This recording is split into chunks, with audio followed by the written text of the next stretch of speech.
सईद अंसारी साहब, हमारे बड़े भाई और लोकसभा पूर्णिया के सांसद पप्पू यादव जी, आपके लोकप्रिय प्रत्याशी सुरेश कुमार बैठा जी, आपके लोकप्रिय विधायक राजेश कच्छप जी, सईद अंसारी जी, हमारे माइनॉरिटी डिपार्टमेंट के स्टेट चेयरमैन मंजूर अंसारी साहब, हुसैन खान साहब, अख्तर अली साहब, जैतून जी और बाकी कांग्रेस पार्टी के जो भी जिम्मेदारान यहाँ पे बैठे हैं, मैं सबका खैर मकदम करता हूँ, स्वागत करता हूँ।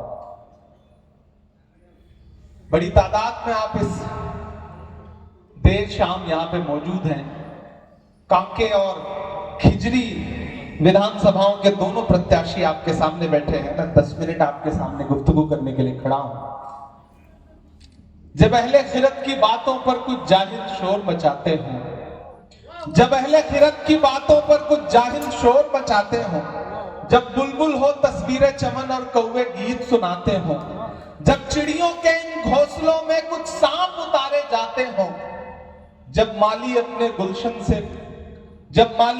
गुलशन में खुद हाथ से आग लगाते हो, इस हाल में हम दीवानों से तुम कहते हो खामोश रहो।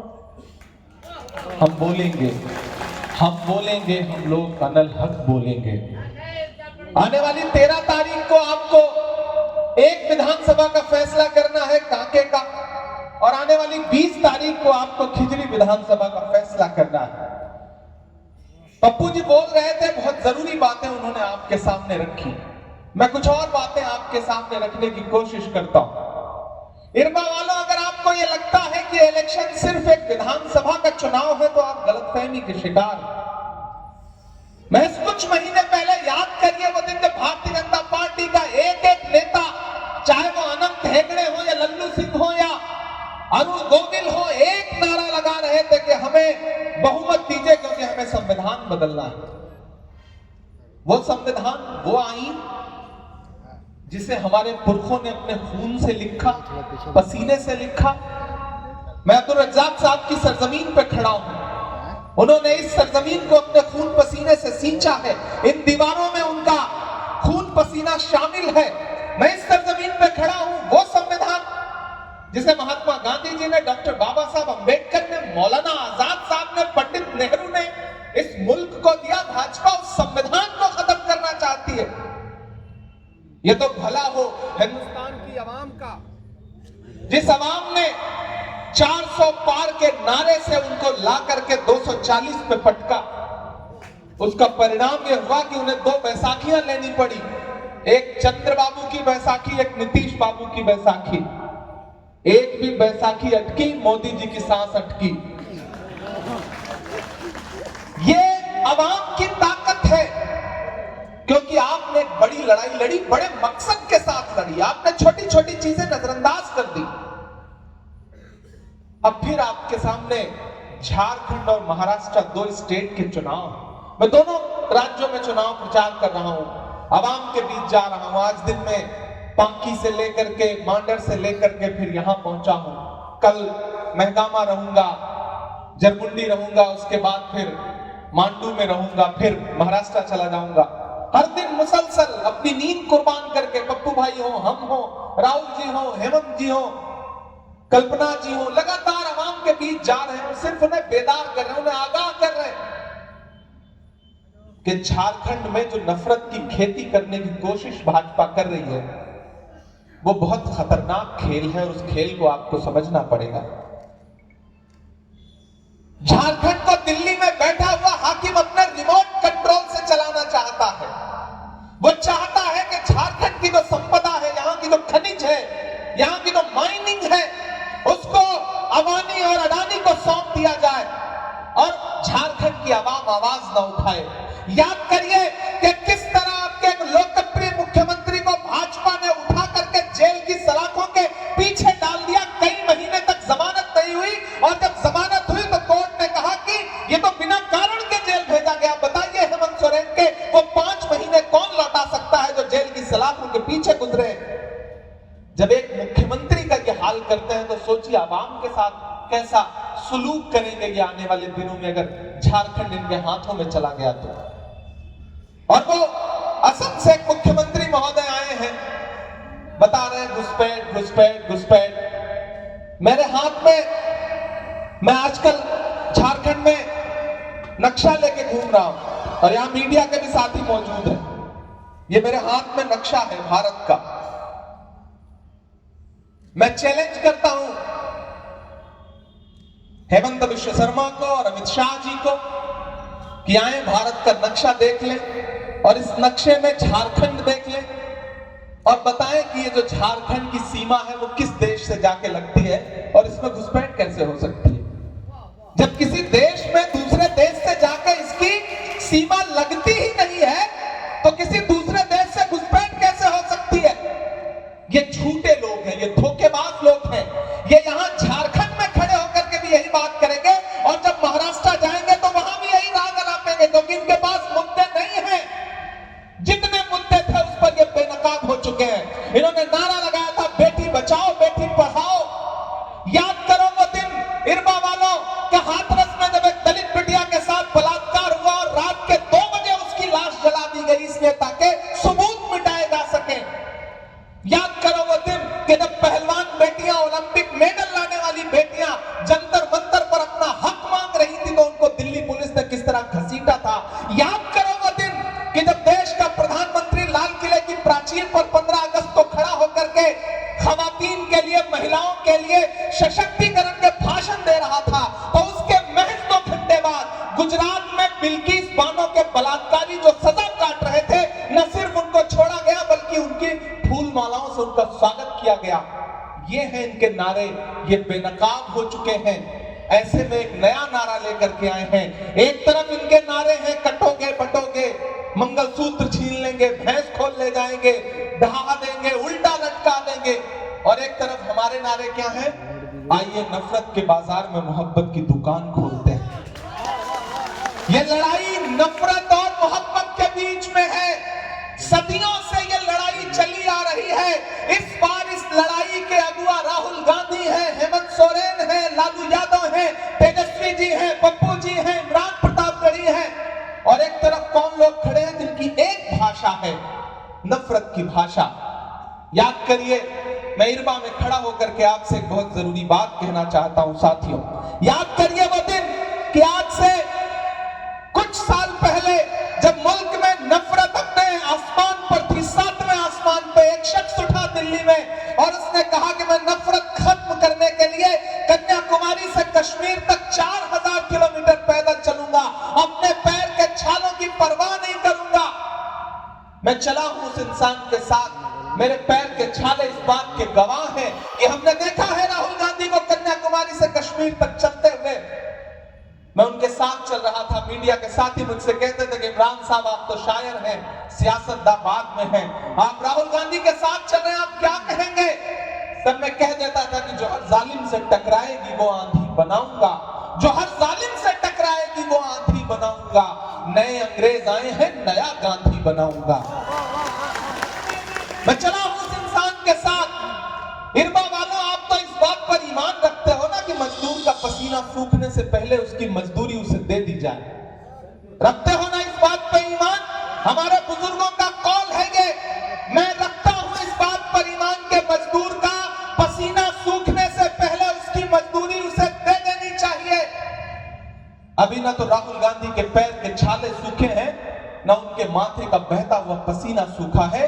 मैं आज यहां इरबा में खड़ा होकर के आपसे राहुल गांधी की मजदूरी मांगने के लिए आया, और वो मजदूरी जानते हैं क्या है? राहुल गांधी ने अपना नुमाइंदा बना करके राजेश कच्छाप जी को, सुरेश बैठा जी को आपके बीच में भेजा है।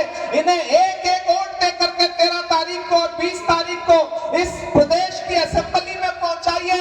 लड़ाई सिर्फ विधायक बनाने की नहीं है, लड़ाई झारखंड को नफरत वाली ताकतों से बचाने की है। अगर छोटी छोटी नाराजगी भी हो तो उसे नजरअंदाज करिए, क्योंकि जब लड़ाई बड़ी होती है तो छोटे छोटे मफाद और छोटी छोटी शिकायतें नहीं देखी जाती हैं। इसलिए मैं अपने बुजुर्गों से, नौजवान साथियों से, माओं से, बहनों से सबसे गुजारिश कर रहा हूं कि कांग्रेस की जो गारंटी है वो आपके सामने है। कांग्रेस की गारंटी मैया सम्मान योजना है, हेल्थ बीमा है, नौजवानों के लिए भत्ता है, 24 जिलों में 24 इंजीनियरिंग कॉलेज हैं, मेडिकल कॉलेज हैं, प्रखंड में डिग्री कॉलेज है। ये है हमारी गारंटी। और भाजपा की गारंटी क्या है? उल्टा लटका देंगे, ढहा देंगे, काटेंगे, बांटेंगे। वो कहेंगे कि बटोगे तो कटोगे, आप कहो भैया जुड़ेंगे तो जीतेंगे, पढ़ेंगे तो आगे बढ़ेंगे। एक पॉजिटिव अप्रोच के साथ हमें आगे बढ़ना है। और झारखंड वालों, मैं झारखंड की आवाम से कह रहा हूं कि आज 7 जगह पर इनकम टैक्स की रेड पड़ी। मैं सुबह हेलीकॉप्टर पकड़ने के लिए एयरपोर्ट जा रहा था तो वहां मीडिया के साथी आए, उन्होंने कहा इमरान साहब 7 जगह इनकम टैक्स की रेड पड़ी आज झारखंड में, मुख्यमंत्री के सलाहकार के यहां भी, इनके यहां, उनके यहां, आप क्या कहेंगे? मैंने कहा यह सबसे सटीक सर्वे है इस चुनाव का। भाजपा हार रही है, भाजपा को पता चल गया है, इसलिए उन्होंने एजेंसियों को उतार दिया है, इनकम टैक्स को उतार दिया है कि जाओ छापा मारो। जब योगी आदित्यनाथ जी के भाषण विफल हो गए, जब हेमंत विश्व शर्मा की नफरत वाली बातें फेल हो गई, जब गृह मंत्री जी के घुसपैठ और ये पैठ वो पैठ सब बेकार हो गए ये नारे, तब उनको लगा कि अब ये सारे तीर काम नहीं कर रहे हैं, तो चलो एक काम करो, एजेंसियों को उतार दो। अभी इनकम टैक्स वाले आए हैं, हो सकता है चुनाव की तारीख नजदीक आते आते ईडी वाले भी आ जाएं, सीबीआई वाले भी आ जाएं, लेकिन झारखंड ने मन बना लिया है। झारखंड अपने लोकप्रिय मुख्यमंत्री आदिवासी समाज के उस बेटे के अपमान का बदला लेना चाहता है, हेमंत सोरेन के अपमान का बदला लेना चाहता है। वो रातें जो हेमंत सोरेन की जेल के सलाखों के पीछे गुजरी हैं, उन रातों का हिसाब लेना चाहता है झारखंड। और वो हिसाब ये होगा कि भारतीय जनता पार्टी को एक एक वोट के लिए तरसा दीजिए। क्या हिंदू, क्या मुसलमान, क्या सिख, क्या ईसाई, क्या दलित भाई, क्या आदिवासी, क्या पिछड़ा, अपने घरों से निकलिए। आज से इस चुनाव को हेमंत सोरेन बन के लड़िए, राहुल गांधी बन के लड़िए, इमरान प्रतापगढ़ी बन के लड़िए, पप्पू यादव बन के लड़िए, राजेश कच्छप बन के लड़िए, सुरेश बैठा बन के लड़िए। इस लड़ाई को अपनी लड़ाई मान के चलिए, क्योंकि नफरत वाली ताकतों के पास बड़ा तंत्र है, वो साम दाम दंड भेद सब इस्तेमाल करना जानते हैं। इसलिए मैं आपसे अपील करूंगा कि होशियार भी रहना है, समझदार भी रहना है, और एक एक वोट लेकर के घरों से बाहर निकलना है। और कांग्रेस पार्टी के गठबंधन के जितने भी प्रत्याशी हैं उनको वोट देना है। मैं, वक्त बहुत कम है, बहुत लंबी तकरीर आपके सामने नहीं करना चाहता हूं। सबसे पहले तो मैं अनवर साहब को मुबारकबाद दूंगा इस बात के लिए। आइए राजेश भाई, देखिए दोनों चेहरे आपके अपने हैं, जाने पहचाने हैं, इनका ना तो तारुफ कराने की जरूरत है, ना इनके बारे में बहुत कुछ बताने की जरूरत है। बस आपसे ये कहना है कि आप जब 13 तारीख को और 20 तारीख को दोनों लोगों का 2 नंबर पे है ना, बस दोनों का 2 नंबर पे है, और दोनों के लिए 2 दिन निकलिए और जाइए और हाथ के पंजे के सामने वाला बटन दबाइए, और जो पूरे देश से नफरत के 2 नंबरी लोग यहां घूम रहे हैं ना, उनको बाहर निकाल फेंकिए। ये चुनाव इस बात का चुनाव है कि देश तानाशाही से चलेगा या डॉक्टर बाबा साहब अंबेडकर के संविधान से चलेगा। ये चुनाव इस बात का चुनाव है। तो मैं आप दोनों साथियों से ये भी कहूंगा कि ये सारे लोग आपको जानते पहचानते हैं, आपने इनकी सेवाएं भी की है। राजेश भाई ने बतौर विधायक आपकी सेवा की है, सुरेश जी ने आपके बीच में एक समाज सेवी की हैसियत से, एक राजनेता की हैसियत से आपकी खिदमत की है, और ये हिंदुस्तान के आईन में यकीन रखने वाले लोग हैं।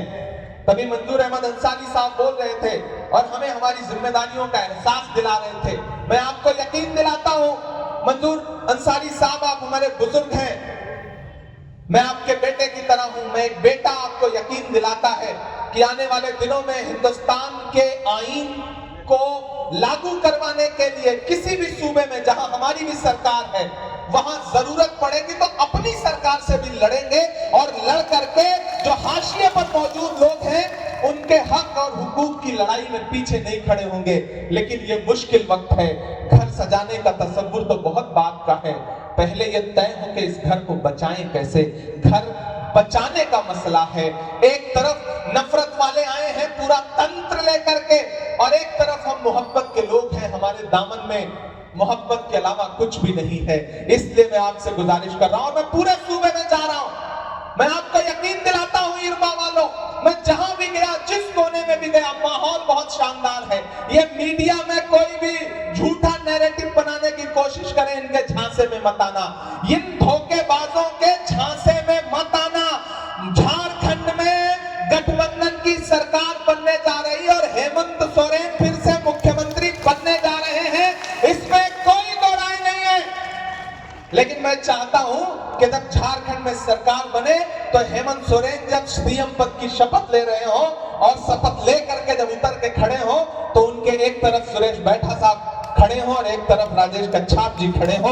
उनको लगे कि अगर झारखंड में सरकार बनी है तो इरबा मैदान का ये जो प्रोग्राम था, इस प्रोग्राम का उस सरकार में बहुत बड़ा अहम हिस्सा है। मैं ये आपसे अपील करने के लिए बहुत दूर से चल करके आया हूं दोस्तों। मैं ज्यादा कुछ आपसे गुफ्तगू नहीं करूंगा, आखिर में आपको एक नज्म सुना दूंगा, वरना जिन साथी ने कहा था उनका हुक्म अधूरा रह जाएगा। अब आप बैठ ले, मैं नज्म सुना देता हूं। अब सियासत वाला काम खत्म हुआ, अब शायरी वाला काम शुरू हो रहा है ना, तो फिर सियासत वालों को बिठा दिया जाए। जी, मुझे बोलने का मौका मिला हो, जब खड़े होने का मौका मिला हो तो मैंने आपके हुकूक और आपकी आवाज ना उठाई हो। मैं नज़्म आपको सुनाता हूं कि जख्म पर जख्म खा के निकले हैं। अभी पिछले दिनों पार्लियामेंट में एक साथ 146 एमपी सस्पेंड कर दिए गए। हम सारे लोग सस्पेंड हुए, पप्पू भाई भी हुए थे, हम भी सस्पेंड हुए। 146 एमपी जब सस्पेंड हुए और बाहर निकले तो मीडिया के साथियों ने कहा कि हो गए सस्पेंड, तंज किया। तो हमने पलट के मुस्कुराते हुए जवाब दिया कि जिस दौर में जीना मुश्किल हो उस दौर में जीना लाजिम है। अगर आज सस्पेंड होकर बाहर ना लिखता तो मुझे लगता कि मेरा नाम बहादुरों में नहीं बल्कि बुज़दिलों में लिखा गया है। मुझे खुशी है कि मैं सस्पेंड होकर के निकला हूं। आप अंदर आवाज दबा सकते हैं, माइक बंद कर सकते हैं, सस्पेंड कर सकते हैं, लेकिन हमारे इस तेवर को कैसे रोक सकते हैं कि जख्म पर जख्म खा के निकले हैं, हाँ मगर मुस्कुरा के निकले हैं। सर झुकाने का हुक्म जब आया, सर झुकाने का हुक्म जब आया और भी सर उठा के निकले हैं। नारे हक लगा के निकले हैं, नारे हक लगा के निकले हैं। हर सितम का जवाब आएगा। ठंड तो नहीं लग रही है, थक तो नहीं गए? मुझे लगना चाहिए कि मैं जिस सरजमीन पे खड़ा हूं वहां बहादुर लोग, जिंदा दिल लोग खड़े हैं। मैं पढ़ता हूं ये मिसरे कि हर सितम का जवाब आएगा, देखना इनकलाब आएगा। हर सितम का जवाब आएगा, देखना इनकलाब आएगा। अच्छे दिन का किए थे जो वादा, तैयार रहना अगली लाइन पे। अच्छे दिन का किए थे जो वादा, उनका दिन भी खराब आएगा, उनका दिन भी खराब आएगा। झूठ के हाकिमों के चेहरे पर आईना हम दिखा के निकले हैं, नारे हक लगा के निकले हैं। पूरे देश में खड़ा होकर के वो 2014 का नारा याद है, बहुत हुई महंगाई की मार अब की बार मोदी सरकार। भाइयों बहनों, देश के खजाने की चाबी सौंप दो, मैं देश नहीं लुटने दूंगा, चौकीदारी करूंगा। अब तो मैं पार्लियामेंट में खड़ा होकर उनसे पूछता हूं कि कहां सोया है चौकीदार, कहां सोया है चौकीदार। उधर जो लोग खड़े हैं बिल्कुल हाथ बांध के ऐसे खड़े हैं जैसे किसी सियासी जलसे में नहीं बल्कि किसी की मैयत में आए हो। भाई लगना चाहिए कि जिंदा दिल लोग हैं, खुश दिल लोग हैं, पूरे होशो हवास में पूरे जज्बे के साथ खड़े। मैं पढ़ता हूं कि कहां सोया है चौकीदार, कहां सोया है चौकीदार। विजय माल्या नाक के नीचे से हो गया फरार। कहां सोया है चौकीदार, कहां सोया है चौकीदार। के चाय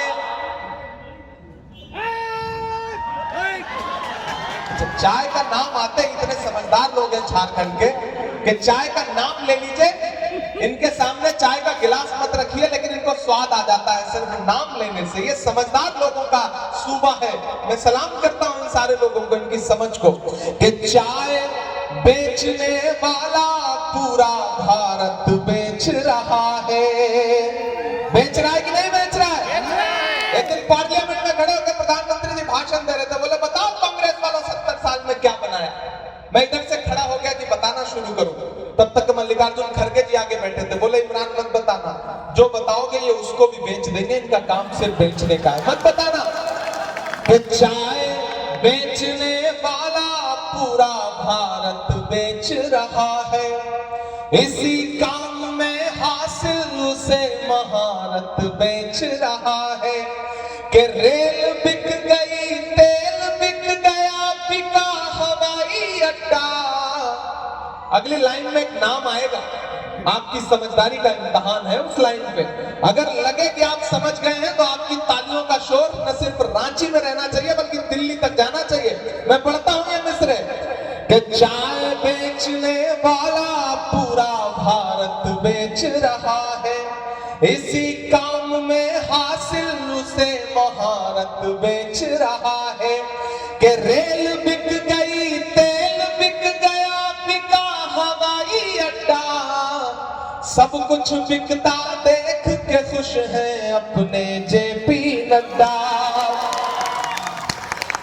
जनता महंगाई की मारी, जनता महंगाई की मारी करती हाहाकार, कहां सोया है चौकीदार, कहां सोया है चौकीदार।